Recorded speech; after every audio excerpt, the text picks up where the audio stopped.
selamat siang Mitra Ainun di mana saja Anda berada. Kembali tim data dan informasi Rumah Sakit Umum Daerah Dr. Hasri Ainun Habibi menjumpai Anda dalam podcast Rumah Sakit Ainun Menyapa.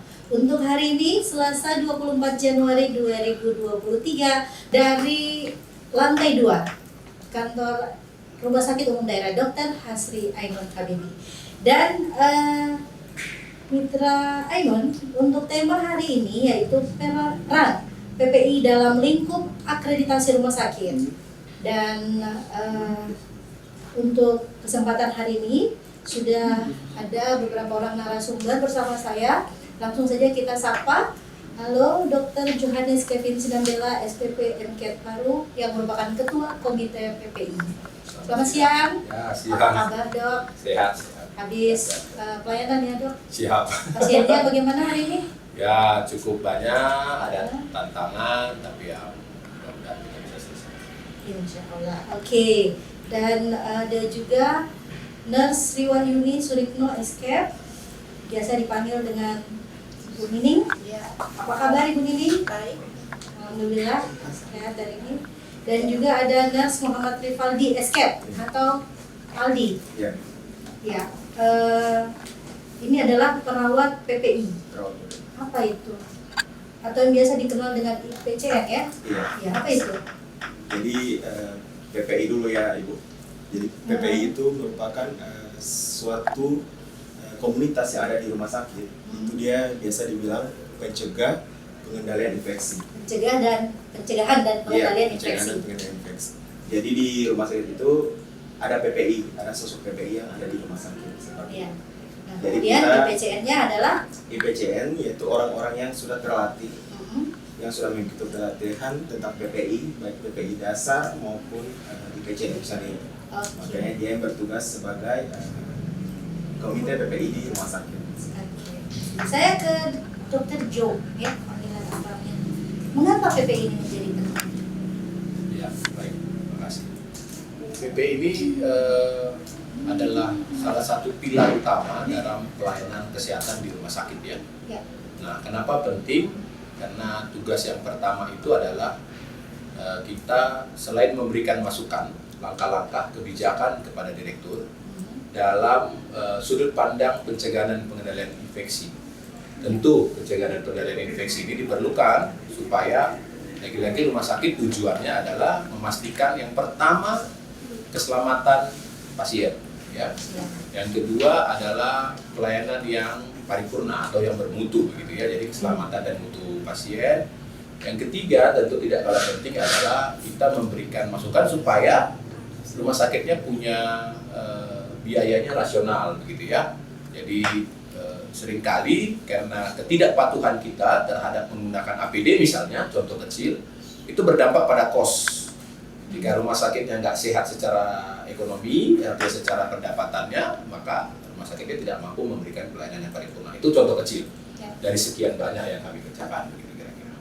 Boleh dibahas satu-satu. Jadi untuk keselamatan pasien, apa dampak bagi pasien ketika PPI ini dilaksanakan dengan baik dan optimal?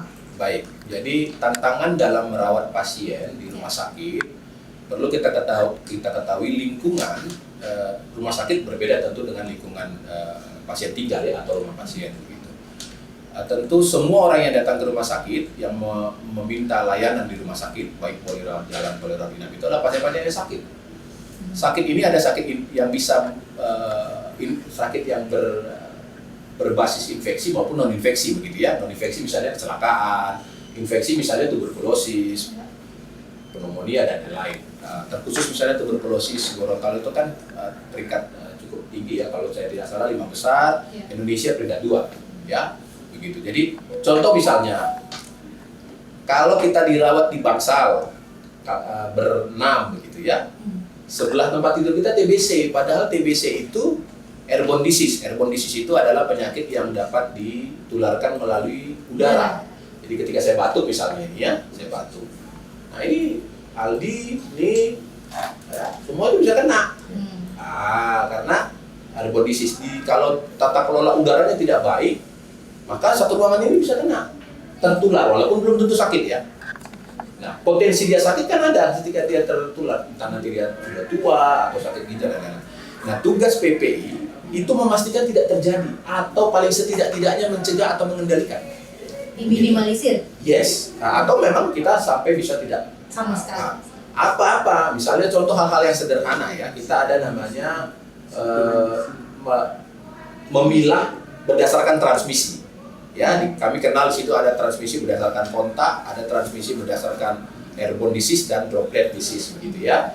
Nah, ketika droplet disease misalnya TBC, kita ketemukan dari IGD.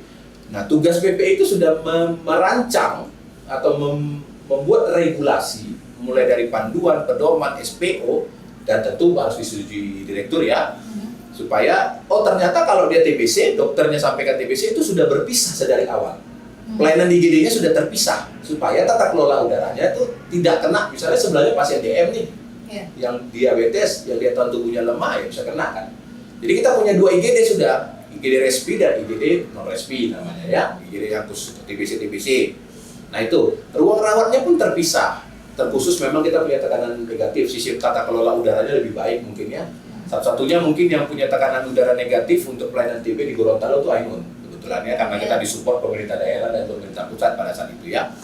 Nah, itu hal-hal kecil untuk mencegah jangan sampai pasien mendapat infeksi tambahan di rumah sakit.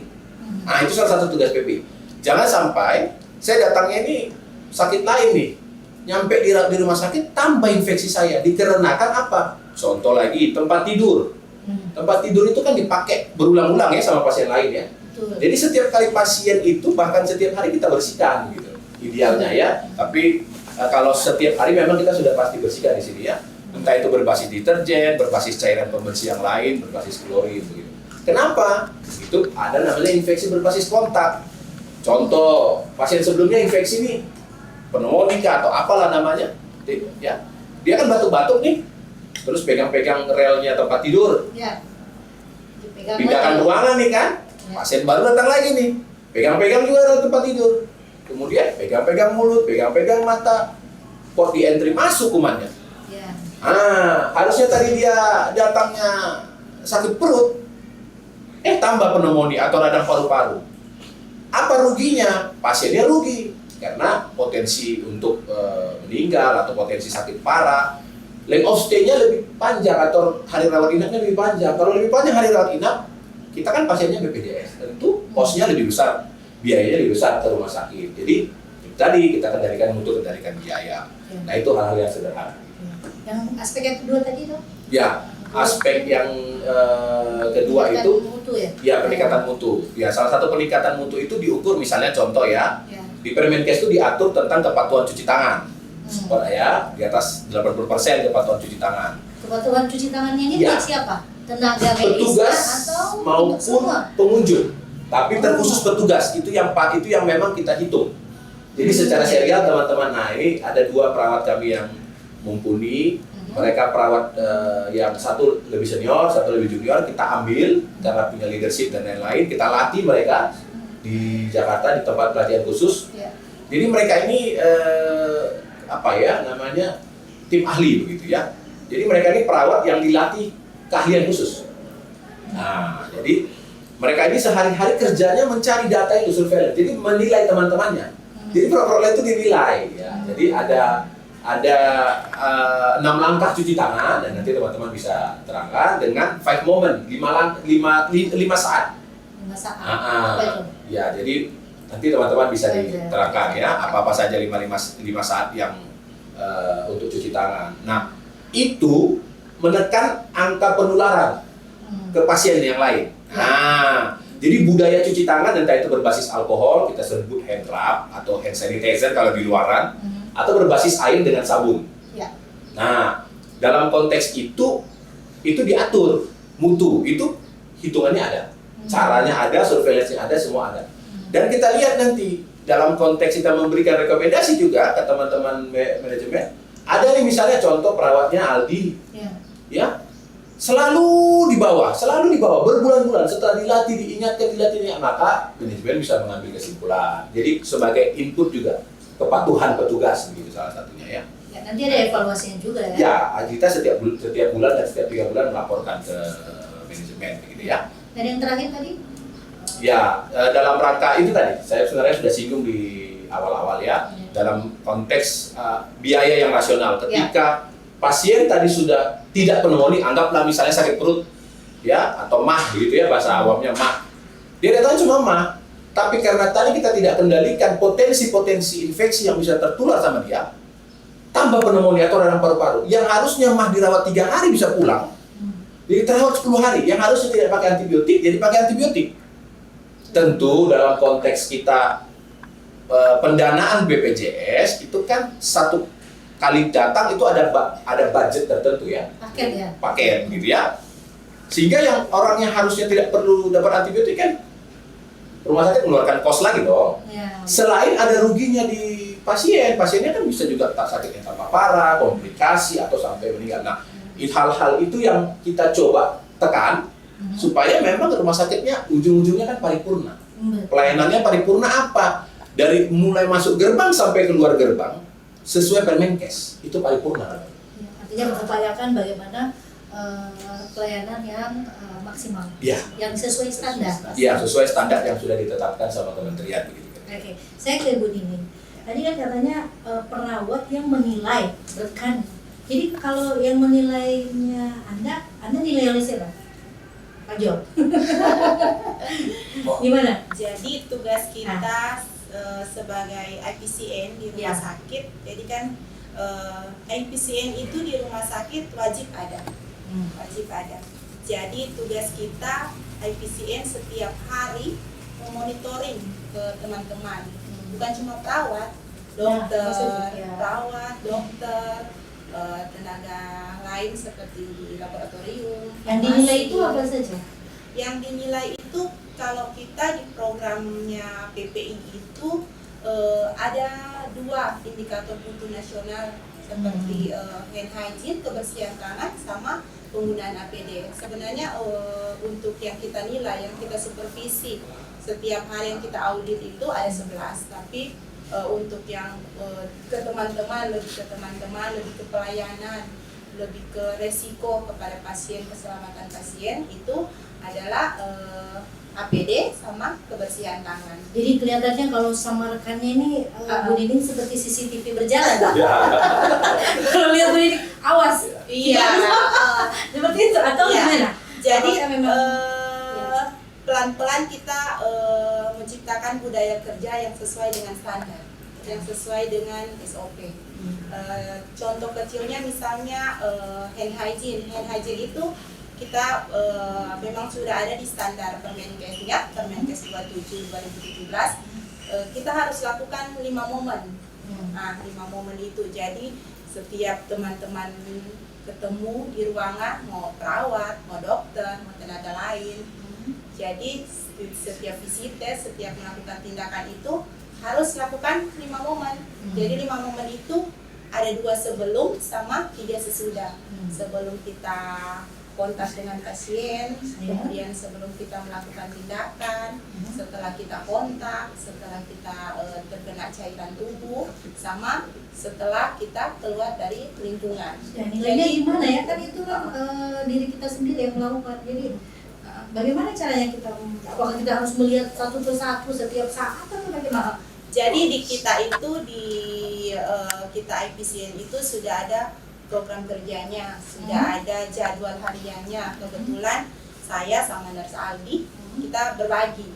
Jadi misalnya hari ini saya di bagian intensif, Nurse Aldi di rawatan. Jadi tiap hari kita nongkrongin teman-teman di ICU misalnya, di tempat yang sangat beresiko, di ruangan bedah, di ruangan OK, apalagi yang paling banyak ruangan IGD. Jadi di situ tiap mereka melakukan tindakan, tiap mereka kontak dari pasien satu ke pasien yang lain, kita ada instrumen penilaiannya. Jadi instrumen penilaian itu yang kita kumpulkan setiap hari, yang kita audit, yang kita nilai setiap bulan, yang kita laporkan ke ketua komite. Instrumennya diketahui oleh teman-temannya atau Iya. itu rahasia? Oh enggak, sebelum kita ya. Disosialisasikan ya. Jadi sebelum kita mengaudit teman-teman, kita sosialisasi dulu. Ini loh yang kita akan Nilai. audit ke teman-teman, yang kita akan nilai. Jadi teman-teman itu udah mulai belajar. Setelah kita sosialisasi, kita keluarkan SOP-nya. Ini SOP-nya yang sudah ditandatangan oleh direktur. Jadi pelan-pelan kita menciptakan budaya kerja yang sesuai dengan SOP. Oke. Saya ke Pak Aldi, Mas Aldi.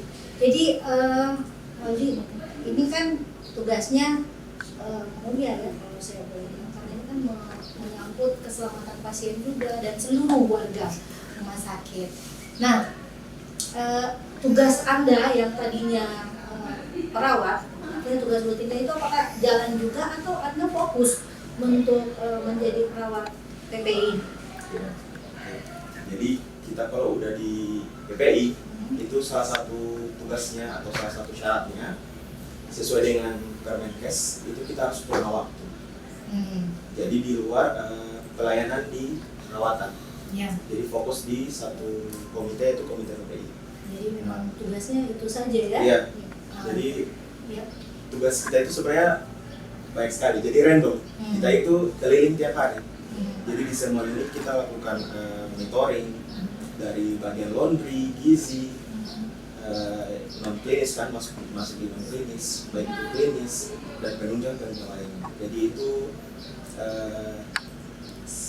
termasuk banyak dalam proses monitoringnya. Jadi tapi kita lakukan jadwal seperti tadi Nastin bilang, kita buat jadwal jadi setiap hari itu beda-beda monitoringnya. Siap.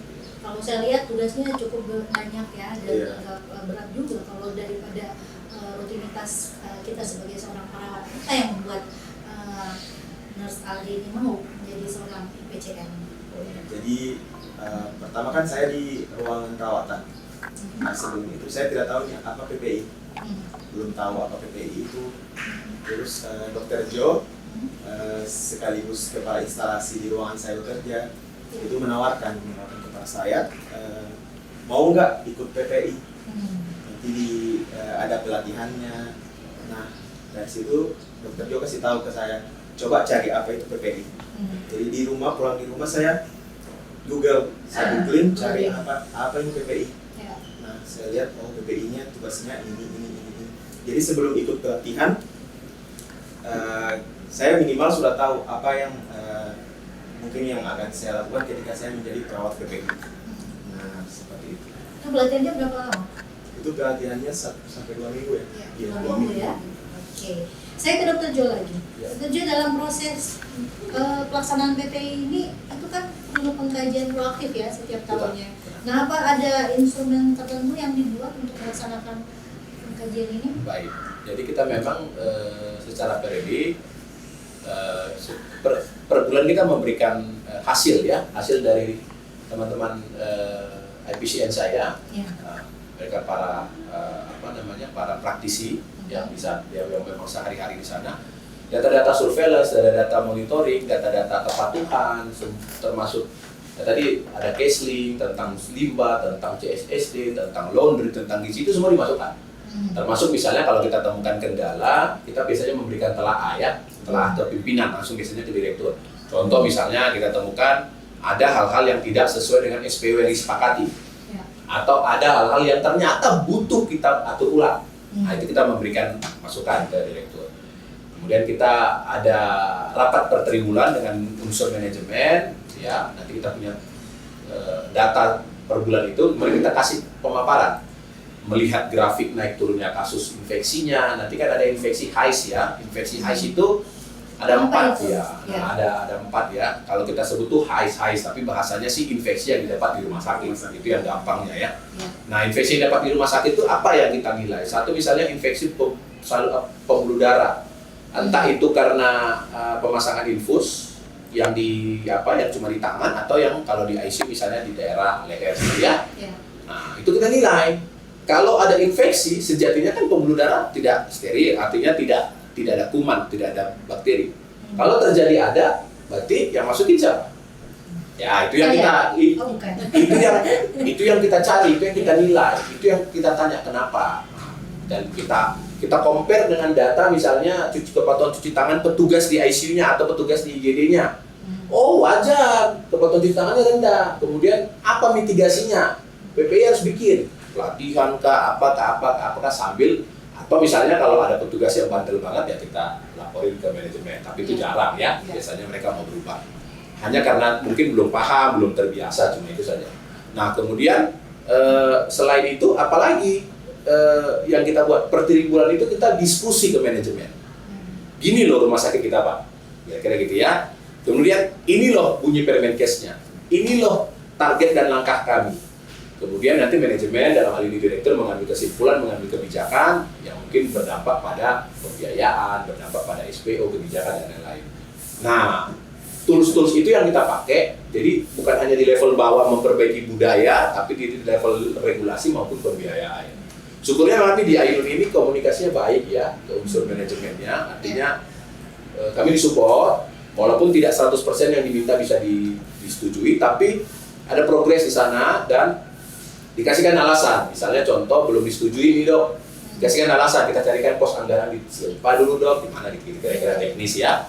Nah cuma artinya mereka tangan terbuka, kita siap berdiskusi panjang lebar tentang apa yang seharusnya. Nah kira-kira gitu. Nah terus penularan yang lain tadi baru yang pertama ya, tadi itu lewat jarum. Oh iya, oke, penularan dari jarum ya. Nah yang kedua itu kalau kita pasang masyarakat taunya selang kencing ya. Nah selang kencing, kalau kita biasa bilangnya kateter. Ya kateter menetap, beda dengan kateter yang cuma pasien objin cuma dikosongkan untuk mau mau melahirkan atau operasi ya. Ini yang menetap nih. Ada pasien yang susah kencing kita pasang, itu harus kita nilai. Ada infeksi nggak kemudian? Nah kalau infeksi kenapa? Nah ada bundles ini ada tahapan yang sudah diatur oleh Permenkes dan keilmuan PPI yang kita adopsi menjadi SPO kita. Yang teman-teman itu kita latih, teman-teman pelaksana perawat, bidan, dokter itu dilatih supaya sesuai. Nah kalau memang tidak sesuai bundlesnya itu mereka punya, teman-teman di PSN saya ini punya datanya. Jadi ketika nanti perawat misalnya sedang memasangkan selang kencing itu, mereka tuh sering hadir di belakang tanpa diketahui. Jadi bundles yang 5 atau 6 atau 10 tahapan dia kerjain kan? Itu dinilai. Nah itu menjamin kualitas salah satunya, termasuk cuci tangan tadi itu. Teknik-tekniknya seperti itu ya. Nah kemudian ada juga infeksi yang disebabkan pasien-pasien di ICU yang nafasnya tidak, ini dibantu alat bantu nafas, kita sebut ventilator, awalnya itu bilang alat bantu nafas. Kita masukkan selang bantu nafas ke paru-parunya, idealnya kan paru-parunya nggak ada masalah nih, anggap tidak ada masalah. Kemudian setelah terpasang 48 jam, ternyata ada pneumonia atau peradangan atau infeksi di paru-paru. Nah itu kita audit juga, kita lihat kenapa. Nah bundlesnya juga ada supaya kejadiannya tidak. Memang tidak bisa 100%, tapi paling tidak kita tekan, gitu ya. Nah kemudian yang terakhir apa? Ini infeksi daerah operasi. Contoh pasien melahirkan operasi ya. Awalnya kan tidak ada infeksi ya, namanya hamil kan bukan sakit ya. Datang ke rumah sakit, kemudian dioperasi, kemudian infeksi, bernanah, tidak tertutup luka. Itu kita audit, kami cari kenapa. Walaupun tidak semata-mata salah rumah sakit atau salah seorang dokter bedah atau dokter yang melakukan, tidak. Kita audit. Bisa jadi perawatan pasca luka di rumahnya oleh keluarga pasiennya. Mohon maaf, saya misalnya dari Medan, masih ada budaya kasih rempah-rempah. Yang rempah-rempahnya tidak steril lah ya, pasti ya diambil dari mana, ditempel-tempel. Ada yang kasih minyak-minyak. Itu pun bisa jadi tidak melulu. Nah, tugas kami mencari. Bahkan beberapa operasi kami tracer sampai 60 hari. Pak pasiennya sampai 30 hari. Kami cari, jadi teman-teman di PSN ini kerjanya itu justru dengan dia menjadi PSN itu triple job atau 3 kali lebih berat dibanding jadi perawat biasa gitu ya, yang cuma mungkin keseharian lah gitu ya. Nah, mereka tuh sampai harus tahu tuh berapa yang dioperasi, berapa yang infeksi, berapa yang kenapa infeksi, dicari. Bila perlu kita swab, kita kultur. Memang di Gorontalo belum ada, tapi kami kirim ke salah satu lab di Kota Gorontalo, dikirim ke Manado. Kita lihat nih sumber kumannya apa nih. Ya. Nah, bila perlu kamar operasinya kita swab juga. Sama enggak? Tadi kan dia cerita CSSD tuh, Mas Aldi cerita CSSD. CSSD itu kan instalasi yang mensterilkan alat, ya. Nah kita cari tuh ada sumber masalah nggak di sana. Gitu. Intinya meminimalisir supaya pelayanannya paripurna. Ya, jadi semua faktor-faktor yang memungkinkan terjadinya resiko itu juga dilihat ya. Ya, dicari. Jadi bukan hanya melihat satu faktor saja. Betul. Oke, jadi misalnya nih dok, dari keempat ini apa ya? High yang study bisa itu. menularkan itu dia standarnya. Jadi standarnya seorang petugas medis itu seperti apa? Apakah dia dalam melaksanakan kegiatannya pelayanan itu mungkin dia selain cuci tangan tadi dia harus pakai handscoon mungkin sarung tangan atau apa? APD ya. Ya. Tadi nurse Nick sudah sampaikan sebenarnya ya. Ada dua indikator yang kita nilai. Itu dalam konteks akreditasi rumah sakit misalnya itu juga dinilai ya. Itu data-data di salah satu data-data yang secara data dan aktual harus dilihat. Contoh misalnya kepatuhan cuci tangan dan penggunaan APD ya. Penggunaan APD ini harus berdasarkan risiko transmisi. Jadi contoh, Ya. risiko transmisinya tidak ada. Pasiennya cuma sakit perut, tidak ada luka bakar, tidak ada apa-apa. Ada seorang perawat yang hanya mau melakukan pemeriksaan tanda-tanda vital, tensi lah, nilai suhu baik itu di sini ataupun yang pakai atau ya itu ya melakukan tensi atau asuhan keperawatan yang cuma bertanya, itu tidak perlu pakai handscoon. Ya. Just yang perlu adalah cuci tangan, 6 langkah 5 moment tadi itu, ya. Nah, Kenapa? Karena handscoon tadi itu hanya melindungi petugas, tidak melindungi pasiennya. Kenapa? Handscoonnya kan bukan handscoon steril. Dia baru pegang-pegang habis pakai handscoon, dia pegang-pegang pulpen, dia pegang pasien lain, pindah ke pasien lain, Kenapa? Secara psikologis, otak perawat atau petugas atau dokter itu merasa dirinya sudah bersih karena pakai handscoon, padahal salah. Dan pakai handscoon tidak boleh cuci tangan karena sudah ada penelitian orang yang pakai handscoon melakukan cuci tangan berbasis alkohol maupun ini ternyata tidak bersih karena ada sela-sela yang tidak terlihat. Jadi tetap no handscoon. Handscoon itu kapan saatnya dipakai? Ketika melakukan tindakan yang berpotensi terkena cairan tubuh pasien. Itu alasannya kenapa operasi pakai handscoon. Ya. Tapi handscoonnya steril. Ya beda, handscoon itu ada dibagi yang non steril dan steril gitu ya.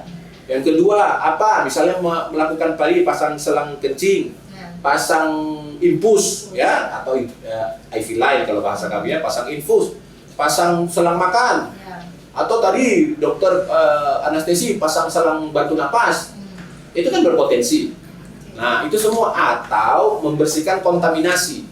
Ada darah di tempat tidur pasien ya tentu perawatnya harus pakai handscoon lah ya karena darah ya itu kan bisa kena sama dia.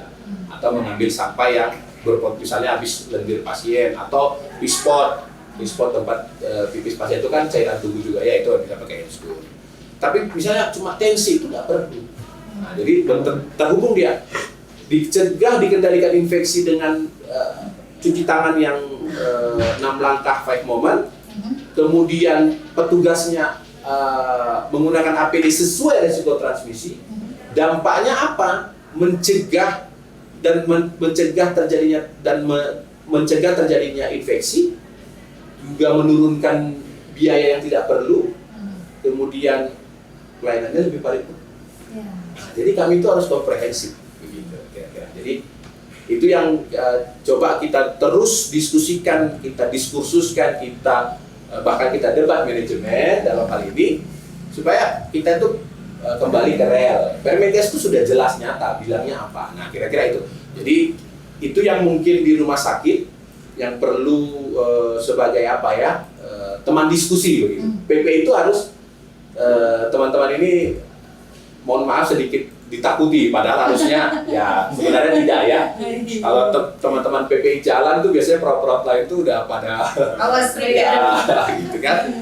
Begitu juga manajemen. Nah, kadang-kadang kalau saya tanya direktur, "Dok, ada waktu saya mau ngomong." Nah, mungkin direktur sudah pikir apalagi nih dia mau minta apa lagi. Tapi itulah akhirnya kita mencoba untuk memberikan. Jadi paradigmanya PPI itu bukan ngabisin duit, bukan. Ya. Justru kami itu memberikan satu guidance atau satu arahan atau kebijakan, bukan maaf, panduan, kami memberikan diskusi-diskusi supaya paripurna, dengan pelayanan paripurna kosnya itu pasti terukur. Ya. Nah itu. Pada ujungnya nanti Ujungnya itu sebenarnya pelayanan pasien, jadi patient centered care. Jadi sebenarnya pertanyaan sederhana PPI itu sebenarnya gini, kalau Anda jadi pasien, Anda mau diperlakukan seperti apa? tentunya Kami semua berangkat dari mendapatkan situ. yang terbaik. Iya, berangkat dari situ. Kan nggak mungkin saya di rumah sakit, saya kepengen dapat infeksi baru. Ya. Nggak mungkin saya di rumah sakit, saya kepengen sakitnya jadi cacat atau jadi yang lain-lain. Gitu. Enggak, pasti saya masuk. Tugas PPI menerjemahkan itu. Ada toolsnya Permenkes. Sudah, jalankan Permenkes.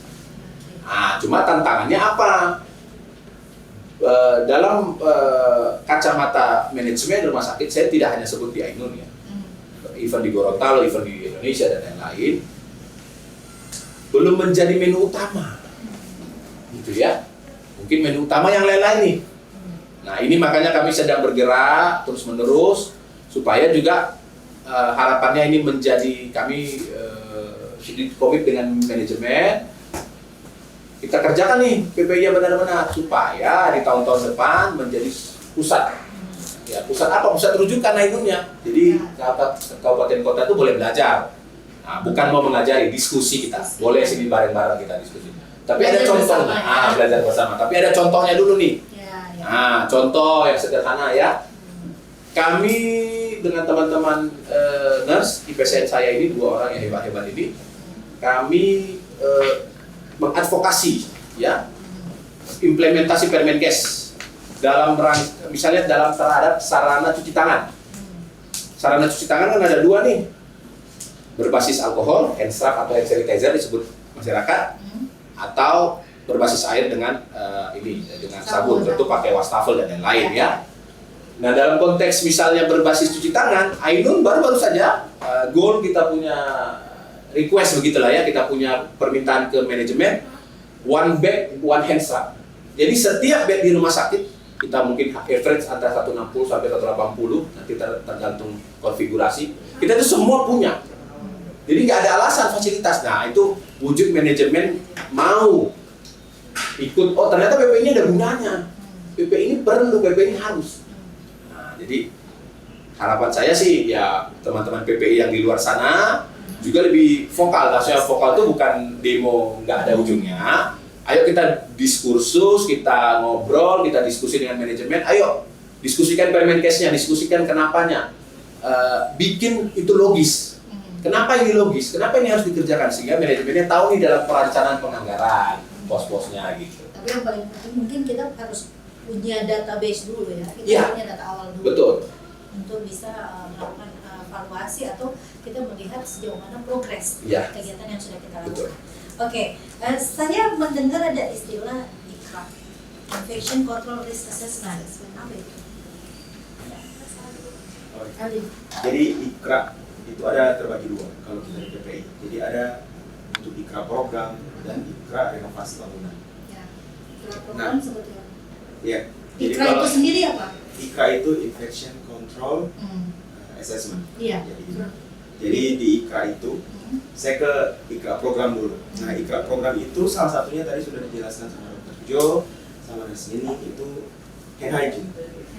Itu termasuk IKRA program utama di rumah sakit. Hand hygiene, APD. Jadi cara melaksanakannya itu kita menggunakan evaluasi monitoring. Kita ada format di mana kita lakukan monitoring kepada tenaga kesehatan, para petugas. Nah, kemudian yang kedua yaitu IKRA renovasi bangunan. Nah, jadi di rumah sakit itu kan nggak mungkin dia 1 tahun nggak ada renovasi atau pembangunan, pasti ada. Nah, salah satunya itu kita PPI berperan sebagai yang mengeluarkan surat izin IKRA bangunan. Jadi kita dilihat dulu, Iya. dulu. Apa yang dinilai di situ? Jadi untuk alurnya, jadi kita rapat dulu, contoh dengan vendor kan, Ya. vendor masuk, apa yang mau dilakukan renovasi di rumah sakit atau Iya. pembangunan. Nah, itu kita lihat, kita rapat bersama, baik itu komite PPI, K3RS, terus manajemen dan pihak vendor itu sendiri. Nah, setelah pihak vendor sudah memberitahu kami apa yang mau dibuat di rumah sakit, nah kita telusur lapangan. Nah, telusur lapangannya itu juga kita barengan. Jadi baik manajemen, komite PPI, K3RS, dan pihak vendor itu sendiri. Nah, itu kita telusur lapangan, kita lihat apa yang pihak vendor yang renovasi yang akan dilakukan. Jadi dari situ kita kasih rekomendasi. Nah, kalau contoh di pembangunannya itu bisa menghasilkan debu yang sangat banyak, nah ini salah satu yang kita harus minimalisir. Contoh pembangunannya dia ada di dalam rawat inap. Nah, itu kan kalau debu kan sangat berbahaya bagi pasien, apalagi yang sedang sakit. Bisa menyebabkan infeksi paru-paru dan lain sebagainya. Nah, itu kita lihat. Jadi kita kasih rekomendasi bagaimana cara meminimalisir debu ini. Jadi ada di formulirnya kita kasih rekomendasi kepada pihak vendor seperti itu. Oke, jadi ketika belum ada izin atau belum disetujui maka belum boleh. Belum boleh. Nanti harus ada surat izin dari PPI itu sendiri baru bisa dilakukan pembangunan atau renovasi. Iya. Di program juga apakah masuk itu dalam ikro seperti pelayanan untuk distribusi laundry dan sebagainya ya, atau kesehatan lingkungan? Mungkin perannya seperti apa? Jadi di program PPI itu yang kita supervisi tiap hari itu bukan cuma hand hygiene sama APD. Jadi ada 11 standar, termasuk laundry, termasuk counseling.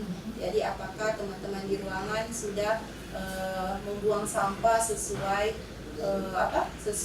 tempatnya, sesuai prosedurnya, yang sampah makanan tidak bercampur dengan sampah medis misalnya. Terus laundry, untuk yang laundry yang infeksius dipisahkan dengan non infeksius. Jadi itu kita Itu tiap hari dinilai? Iya, tiap hari. Jadi IPCN itu mengontrol satu rumah sakit, mulai dari pintu masuk sampai pintu keluar. Jadi itu yang kita kontrol setiap hari. Oke. Mungkin ada tambahan dok, karena saya lihat juga ada untuk pengolahan sampah, dan makanan, kamar jenazah juga itu dinilai juga ya? Ya, baik. Dalam konteks sampah sampah itu kita bagi sebenarnya di rumah sakit. Ada sampah yang infeksius, ada sampah farmasi, ada sampah domestik, seperti sampah rumah tangga sampah domestik. Kemudian ada sampah B3, misalnya sisa-sisa obat kemoterapi dan lain-lain. Ada juga sampah radiasi. Nah, terkhusus di rumah sakit kami sampah radiasi belum ada. Kemudian jadi rumah sakit itu idealnya sebenarnya memiliki pusat pengolahan sampah. Ya, pusat pengolahan sampah yang dimaksud itu adalah sampah medis maupun sampah B3 atau radiasi. Tapi di rumah sakit kami memang belum punya.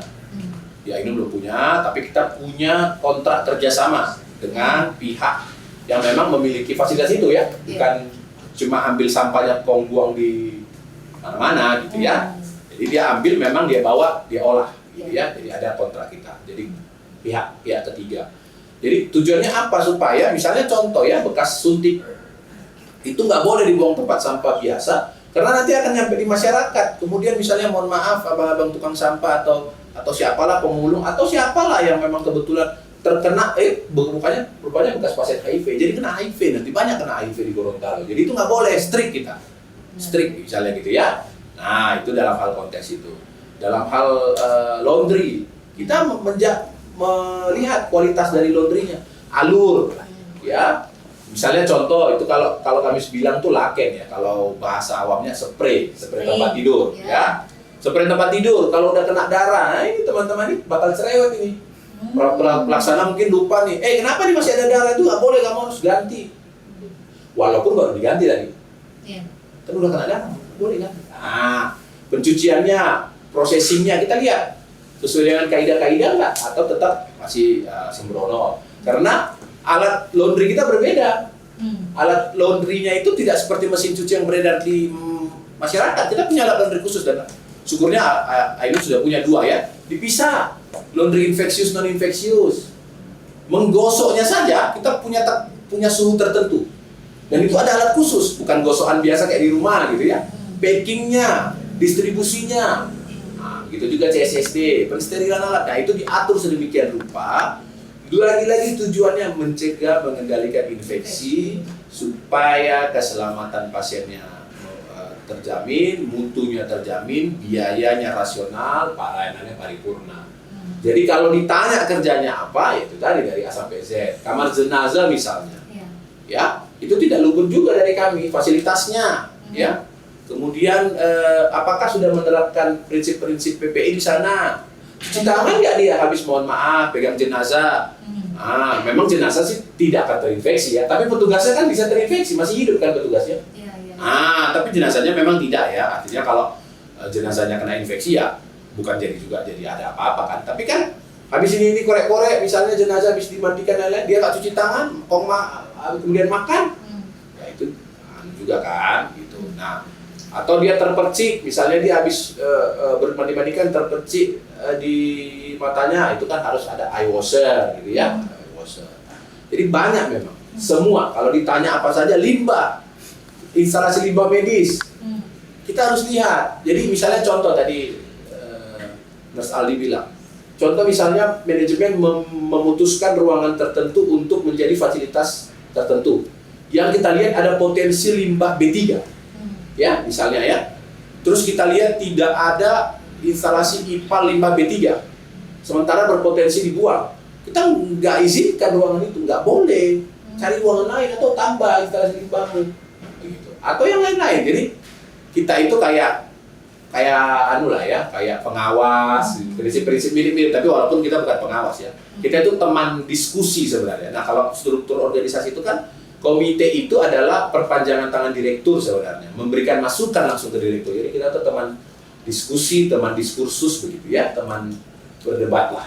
Kalau penyediaan makanan memang termasuk gizi ya. Kalau gizi itu sebenarnya PP itu bekerja mulai dari vendor. Ketika vendor ditentukan kan tentu rumah sakit itu membeli ya dari orang lain. Kita sebut vendor. Nah, kita itu harus cek vendor itu gimana dalam mengolah makanan. Di Permenkes 27 tidak secara gamblang memang, tapi ada Permenkes tentang gizi dan panduan gizi.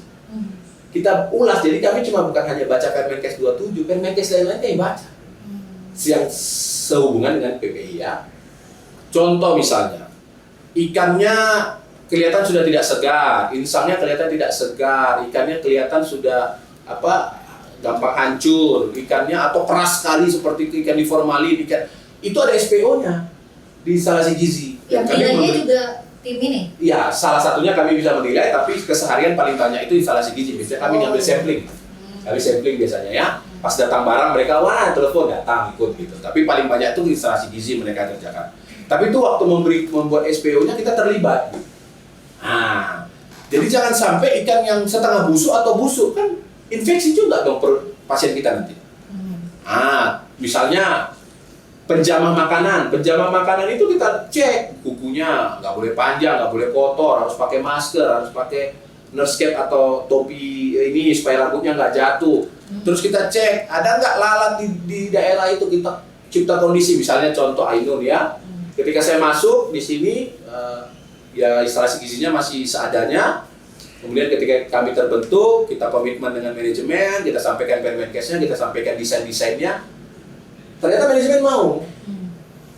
Itu kita punya instalasi gizi baru. Gedungnya sudah direnovasi lebih bagus, instalasi. Artinya ada progres ke sana. Lagi-lagi apa tujuannya? Untuk pasien. Pasien itu perlakukan seperti kita memperlakukan diri sendiri.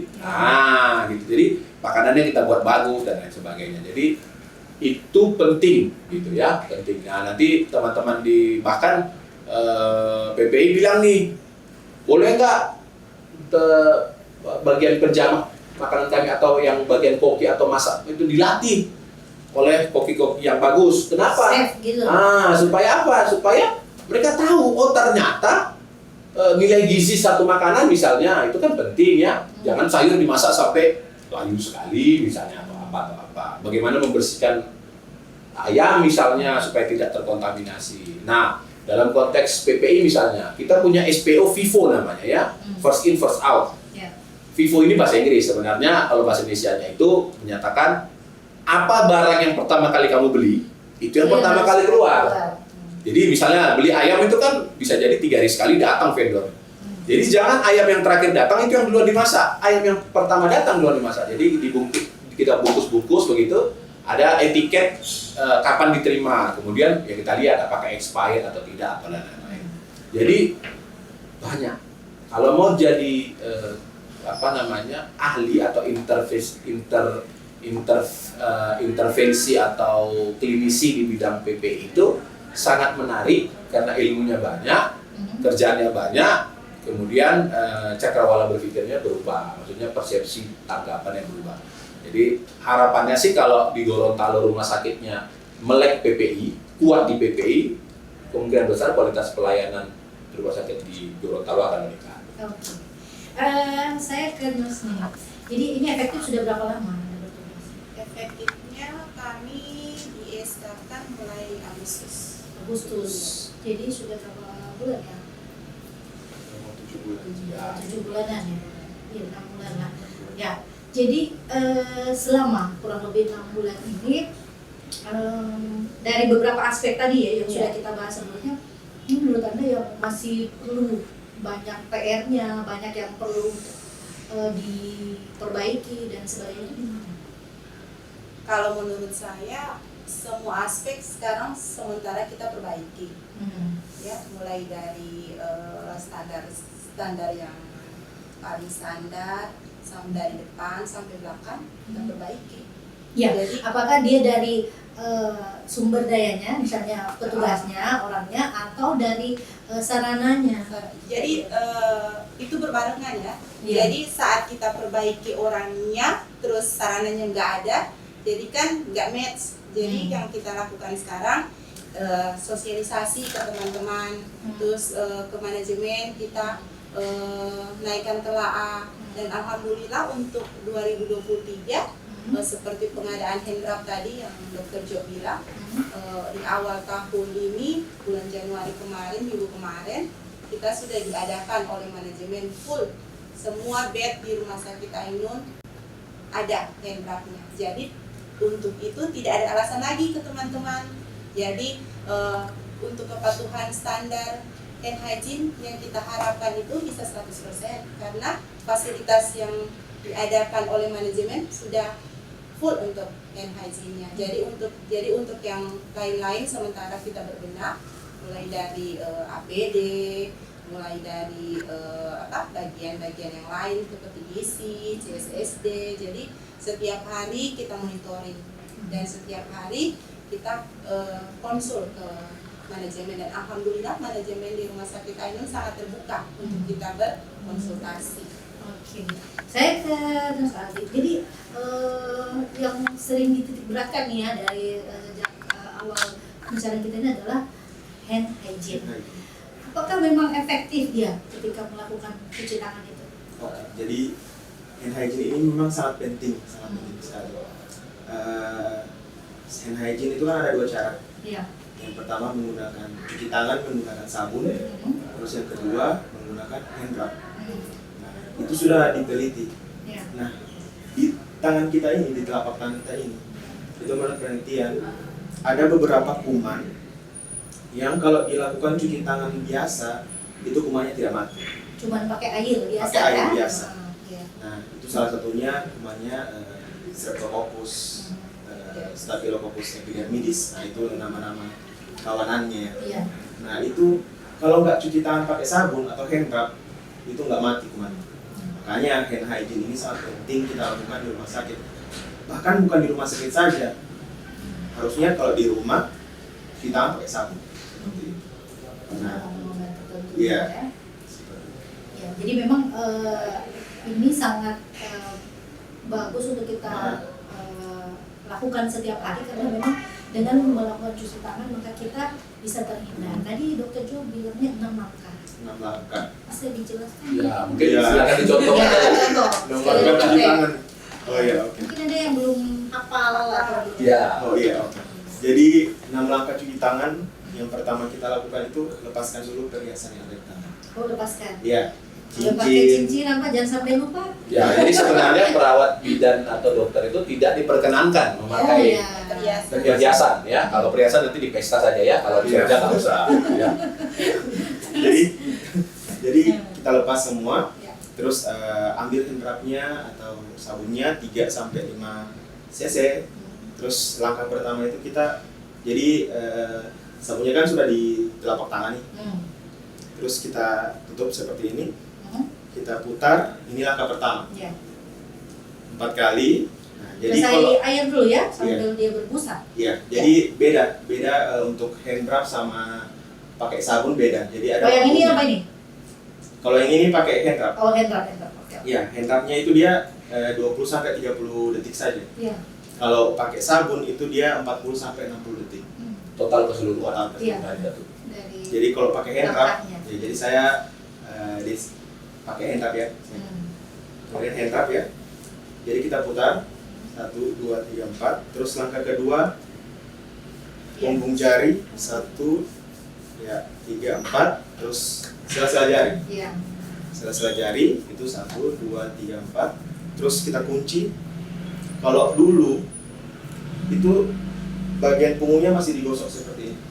Jadi kalau sekarang menurut WHO yang terbaru itu tidak perlu, jadi cukup dikunci 1, 2, 3, 4.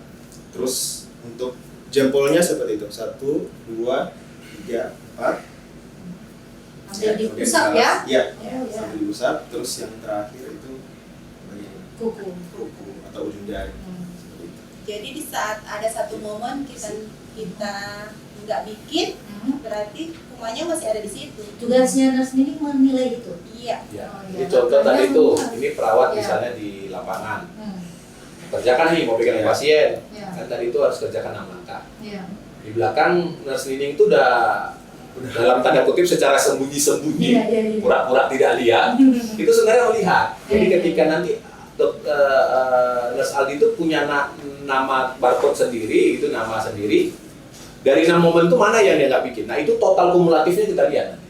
Nah, apakah tercapai target 80% di 6 langkah? Dan ada penilaian di 5 moment yang tadi disebut itu ya, 2 sebelum 3 sesudah itu. Nah itu salah satu, itu saja sudah menyita waktu ya, mencari, dan itu harus minimal 200 kesempatan ya. Iya.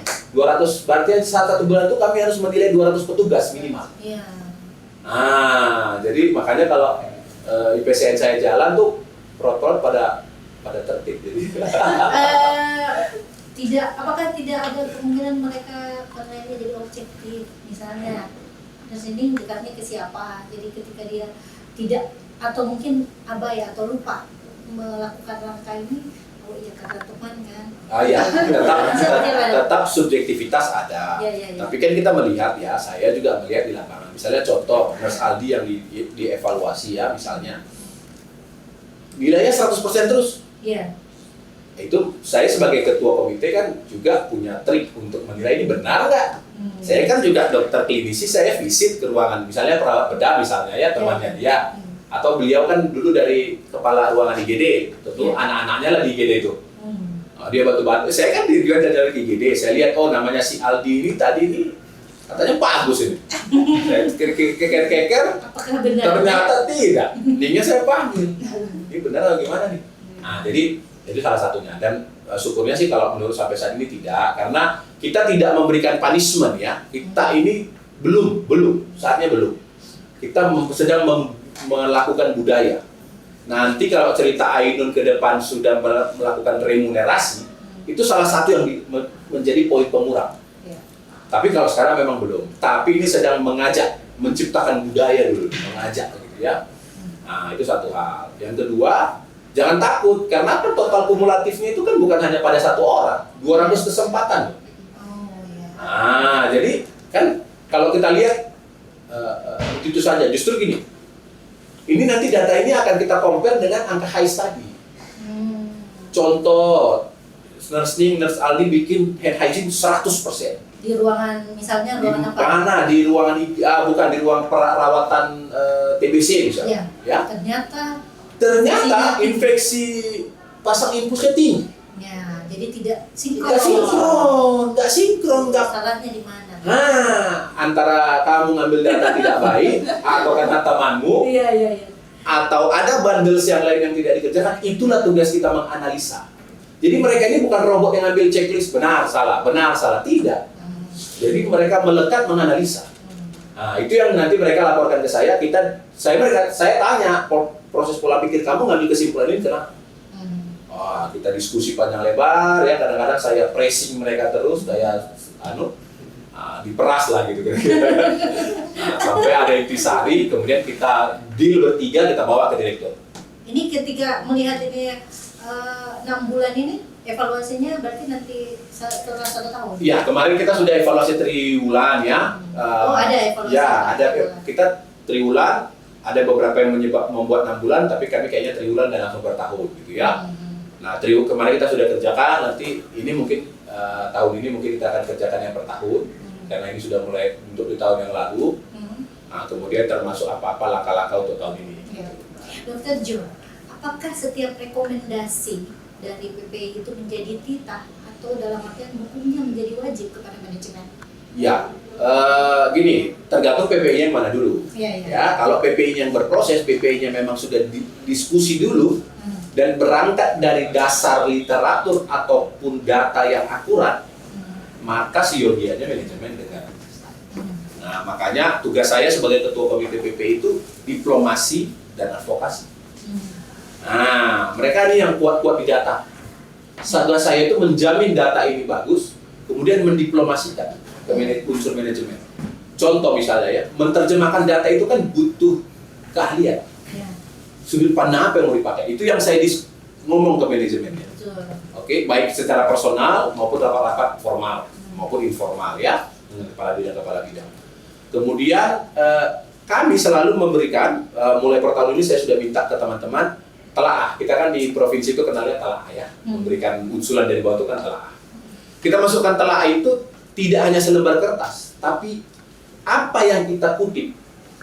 Misalnya terhadap tempat sampah, bunyinya harus tempat sampah bertutup dan berpedal. Boleh berbahan dasar plastik maupun berbahan dasar stainless, yang pasti boleh dicuci dan tahan banting begitu misalnya. Itu kami print latar belakangnya yang kami bikin di depan tadi itu dari mana, Permenkes berapa, bunyinya apa. Nah, setelah itu masuk telaah, kami juga secara informal, saya sebagai ketua itu ngomong ke penganggaran, ke ini, bahkan harus detail. Kami minta 278 tempat sampah baru, di mana titiknya.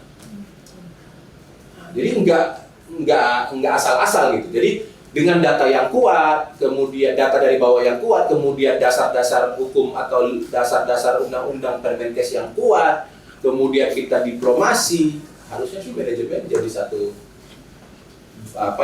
satu bucket yang dia siap terima makan saja sebenarnya. Nah, tapi kalau masuknya tadi Ibu PPI yang ditanya kenapa juga nggak bisa jawab. Misalnya contoh direktur tanya, kenapa 278 tempat sampah kau minta? Nggak bisa dia jawab, kenapa? Yaitu ya manajemen juga berpikir ulang. Mungkin ada mau. alasannya ya? Iya, harusnya 278 Ning atau Aldi keluarkan data ini. Existing sekian, rusak sekian, total ruangan sekian, harusnya Permenkes bilangnya sekian. Jadi kita kurangnya 278, Pak.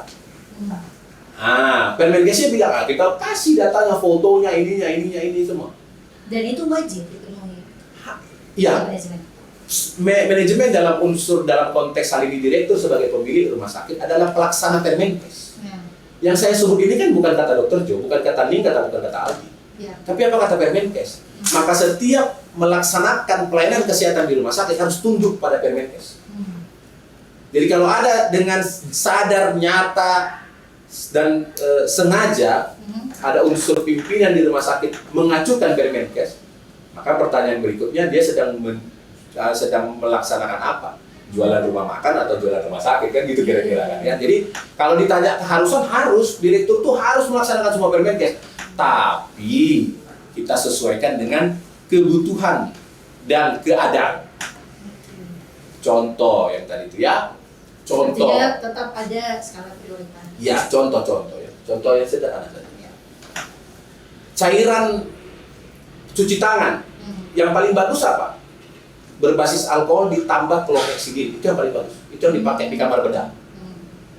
Tetapi kita tengok studi-studinya berbasis alkohol saja cukup. Harganya jauh. Tugas kami memberikan masukan. Udahlah, di ruangan yang potensinya rendah alkohol cukup, tapi di kamar bedah tetap dengan klorheksidin. Ya, hal-hal seperti itu. Nah, kalau PPI-nya baca, PPI-nya dilatih, PPI-nya mau belajar, PPI-nya turun ke lapangan, harusnya dia bisa menjawab semua itu. Nah, jadi pengalaman, pelatihan, jam terbang dan pengalaman itu menunjukkan kualitas telaah, kualitas diskusinya ke manajemen. Bisa nggak kita yakinkan direktur? Kenapa harus beli ini? Nah, kenapa SPO-nya harus begini? Nah, itu kalau kita bisa meyakinkan direktur, siogianya akan ikut gitu. Jadi kunci untuk pelaksanaan PPI yang baik, dia harus ada komunikasi dan juga ada komitmen di situ. Iya. Ketika misalnya sudah ada rekomendasi yang dibuat oleh teman-teman dari tim PPI, maka dari pihak manajemen yang sudah berkomitmen itu juga harus melihat. Iya. Outputnya gampang kok lihat manajemen ini memang dengerin kita radio rusak-rusak atau memang peduli, artinya memang mau memperbaiki rumah sakit bersama ya. Ya. Pertama, telaah kita itu wujudnya dalam SPO yang kita bikin ditandatangani dan disetujui untuk diberlakukan. Oke. Atau kebijakan. Ya. Ini kan sifatnya yang administratif. Ya. Atau sifatnya yang lebih real pendanaan, geser anggaran. Untuk misalnya tadi handserap kami digeser. Kami sedang minta untuk itu ada perbaikan sarana misalnya 10 hub. Kelihatan digeser nggak? Kami minta untuk rak-rak lemari CSSD, kelihatan digeser nggak? Kami pengadaan sistem penghawaan udara di rumah sakit, kelihatan dianggarkan di mana dia. Ya. Nah, itu wujud goodwill-nya kan. Tapi kalau kita ngomong-ngomong terus direktur bilang iya tapi tidak dilengketkan di anggaran, ya itu sama dengan radio rusak-rusak. Nah, tapi kita harus juga jangan double standar. Yang saya minta ini harus saya pertanggungjawabkan. Apa, mengapa, itu harus jelas dan berapa. Kemudian contoh, dok, diskusi, dok, anggaran nggak cukup nih, boleh nggak tempat sampah 278, angka 278 tadi, kita minimalisir dulu, mana yang paling penting. Misalnya, ya anggarannya cukup buat 150, tugas kami untuk menilai resikonya di mana yang paling tinggi, itu dulu tahun ini. Kan rumah sakit ini juga, contoh ini tipe C ya, keterbatasan anggaran juga punya dan lain-lain. Ya. Jadi nggak serta-merta itu paku mati, jadi diskusinya itu dua arah. Tapi ya jangan juga diminta 278, yang dibeli 1. Itu cuma jadi pajangan kan. Stres nanti Dokter Jo. Misalnya. Baik Dokter Jo, Nurse Nining dan Nurse Aldi, sayang sekali waktu kita terbatas ya. Padahal pembicaraan kita ini sangat baik sekali karena ini mendukung untuk pelayanan di rumah sakit. Nah, sebelum kita menutup mungkin ada closing statement dari masing-masing narasumber pada siang hari ini. Saya mulai ke Nurse Aldi dulu, silakan. Ya, kalau dari saya, PPI itu sangat penting di rumah sakit. Jadi kita di Provinsi Gorontalo diusahakan harus ada komite PPI atau tim PPI di setiap rumah sakit ataupun fasilitas lainnya seperti puskesmas, itu harus ada. Jadi selain tujuannya untuk mengendalikan dan mencegah terjadinya infeksi, PPI ini juga sangat bagus untuk di rumah sakit seperti itu. Oke, silakan Nurse Nining. Ya, jadi untuk kita tenaga kesehatan yang bekerja di rumah sakit maupun puskesmas, belajarlah bekerja sesuai SOP. Ketika kita bekerja sesuai dengan SOP, maka keselamatan pasien ataupun keselamatan kita akan terjamin. Oke, silakan Dokter Jo. Ya, baik. Sebagai penutup, saya sering bicara dengan teman-teman di seluruh unsur ya, baik di medis maupun paramedis maupun yang non medis. Saya sering menyatakan begini, ketika ada pasien yang sembuh, maka pahalanya bukan hanya dikuasai atau diambil oleh dokter spesialis yang merawat, tapi seluruh unsur bahkan sampai CS. Jadi maka itu ketika Anda mengerjakan sesuatu, kerjakanlah dengan penuh tanggung jawab. Tadi sudah disebut ada SPO, ada aturan dan lain-lain. Sehingga jangan berkecil hati sekalipun Anda punya peranan paling kecil di rumah sakit. Karena hidup atau tidaknya pasien salah satunya adalah kontribusi dari apa yang kita buat. Jadi mungkin itu menjadi cambuk sehari-hari supaya kita itu misalnya cuci tangan nih perawat, jangan malas. Itu. Baik Mitra Ainun, demikian podcast Rumah Sakit Ainun Menyapa untuk kali ini. Terima kasih kami ucapkan kepada narasumber dan tetap semangat. Terima kasih juga kepada tim data dan informasi Rumah Sakit Ainun sehingga acara ini dapat berjalan dengan baik dan lancar, dikoordinir oleh Pak Fandi. Ini ada Pak Ian dan Pak Eka juga, dan juga seluruh masyarakat yang sempat menyaksikan acara ini. Semoga podcast ini dapat lebih membuka wawasan kita dan menyadari pentingnya pencegahan dan pengendalian infeksi. Mitra Ainun, pencapaian program PPI dapat berbeda dari satu rumah sakit ke rumah sakit yang lain, tergantung pada kegiatan dan pelayanan klinis rumah sakit, populasi pasien yang dilayani, lokasi geografis, jumlah pasien, dan jumlah staf. Semoga Rumah Sakit Hasri Ainun Habibie dapat menjadi contoh pelaksanaan PPI yang paripurna di Provinsi Gorontalo. Amin ya Rabbal Alamin. Saya Nancy Pembego, salam sehat. Assalamualaikum warahmatullahi wabarakatuh. Salam PPI. Salam.